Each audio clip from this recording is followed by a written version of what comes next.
Next, how do you get started for building your own machine learning project?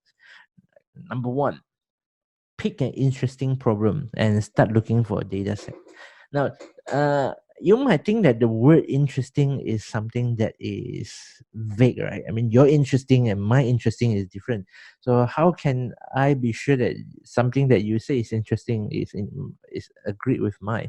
So what we need to do is we can say something like this. An interesting problem is actually something that you care, and also many people care. And not just that, right? It also brings you some positive impact when the problem is solved, and you bring us or you bring everybody one step closer to the solution. Okay. Now, if you really don't have an interesting problem, like you, and I also don't want you to spend too much time cracking your head, like, oh, Dr. Lau, I really don't know what is interesting, right? So, what you can do is you can use go to this platform called Kaggle. Yeah, I can't stress this enough. Yeah, Kaggle is the number one go-to place if you want to start your data science journey, and it's a community where data scientists hang out, and it has everything you need. And Kaggle provides real data sets, which are the essential ingredients that you need to create your data science portfolio and run your data science project. So if you go to Kaggle, right, there are tons of thousands of data sets there from finance, healthcare, retail, properties, even to cartoon characters that you can download and play with, right? And if you are not very familiar with writing codes at the very beginning, right, you can actually go to the canal section, where basically canal section is a place where people upload their notebooks, that it contains data sets, descriptions, notes, analytics, and depends. Okay, sometimes they use Python, sometimes they use R. So they have different types of code to show you how they conduct their data science project. And by looking at other people's notebook, right, you get to learn very quickly, and you can compare your own version with their versions, and you learn from each other train of thoughts. Second thing is you need to pick the right tools. Now, there are tons of data science tools out there. They're graphical user interface based, they're programming based, different types of, or they're cloud based even nowadays, like AWS, Azure. So pick the right tools that's suitable for you. I'm not going to introduce you to any of the graphical tools or cloud based tools, right? Because those are more GUI based. But as a beginner, I will actually want to challenge you to learn something that writes a program. So you can either learn Python language, or you can either learn R. I'm fine with either. In fact, most data scientists, we are quite well versed in both languages. We use the right tools at the right time, dealing with the right problems. Okay, if you don't know how to choose between these two programming language, right, they are both open source, so you can download it and give it a try. Our programming language is actually designed by academicians, so they therefore mainly used by statisticians and researchers, because many of the syntax and notations there are actually based on statistics. A lot of people find that, if you're a beginner, right, and you don't have any programming background, you might find it difficult to learn R at the beginning. Okay, some of my students, they learn Python at first, and then later on they jump boat to R, jump ship to R, because the companies require them to do so. But they find it easier that way, yeah, because you just need to get your head around some of the concepts. And also, when it comes to loading large data sets, the performance of R slightly degrades a little bit and slightly slower compared to the Python. But the good thing about R is that it has a lot of assisting analysis libraries, frameworks, and tools that are ready made for data analysis, since R has been in the market for quite some time. Okay. On the other hand, our data scientist best friend is Python. Python is a programming language that is designed by computer scientists and mainly used by programmers, web developers, and scientists also. And do you know that the astronomical scientists actually use Python libraries to render the picture of black hole? Pretty cool, right? Yeah, I find it quite interesting when I found out also. So one thing good about Python is that it has a concise and very simpler syntax. So it makes it user friendly for beginners to pick up. And not only Python is popular within the data science and scientific community, right? It's often used by engineers in startups for development and production also. So a lot of my friends in Grab, Faith, Media Prima, all these companies, relatively larger MNCs, yeah, they also use Python. Yeah, and they use it for development and production as well. So and because it is so popular, right, it has a strong community support. So which means that you can easily find answers in various forums like places like Stack Overflow, or you can easily Google for answers if you have any questions. Yeah.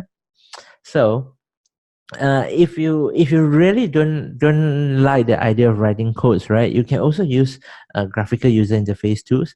Weka is a tools that comes with a lot of ready-made machine learning algorithms for different data mining tasks. So I use it a lot when I was a student, and I use it for data mining mainly. So I use it less nowadays, because when I was student, the data size is a lot smaller.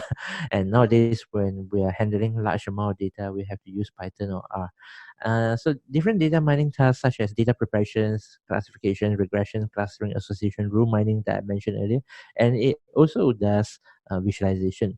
So it's an open source software developed by University of Waikato in New Zealand, and this tool is very popular within the academic and scientific research community. So and it supports wide range of data formats. So feel free to download and give it a try. And second tool is Rapid Miner.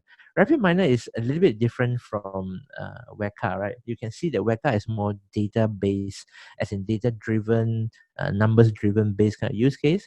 But Rapid Miner is a workflow based data science tools. So everything comes in like components, operators, like the one that you see on the left.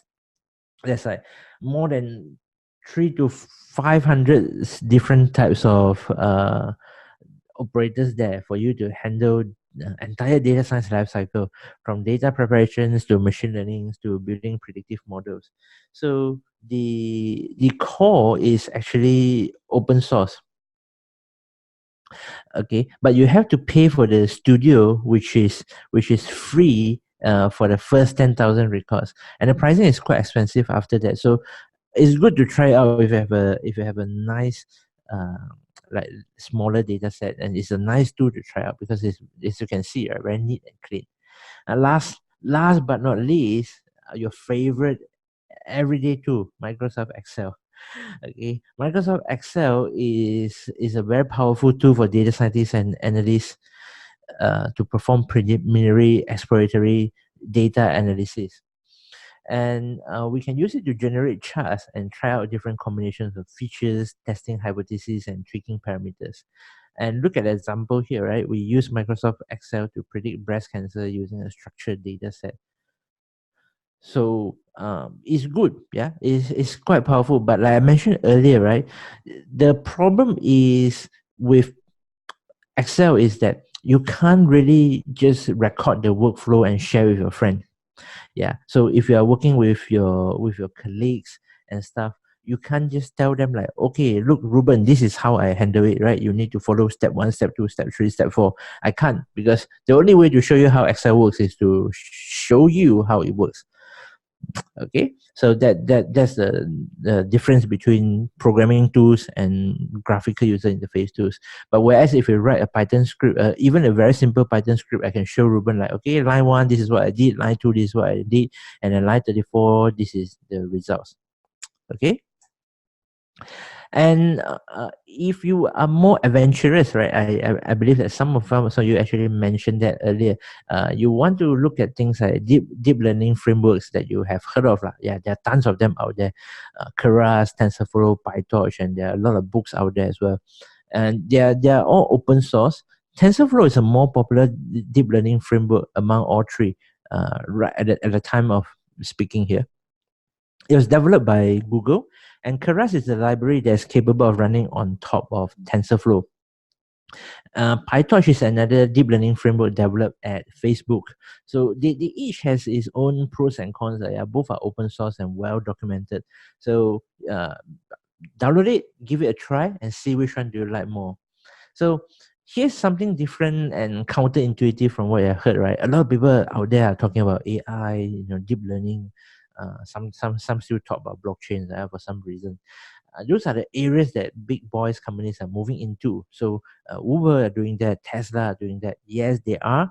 They're building futuristic technologies like driverless cars to create a better future for mankind. But as someone who is just beginning to enter the field of data science, you're just learning about machine learning. I would like you to get the foundation right and learn the right things first, because your fundamentals is the one that's going to get you far. You can always learn deep learning much later. Yeah? Don't dive straight into it.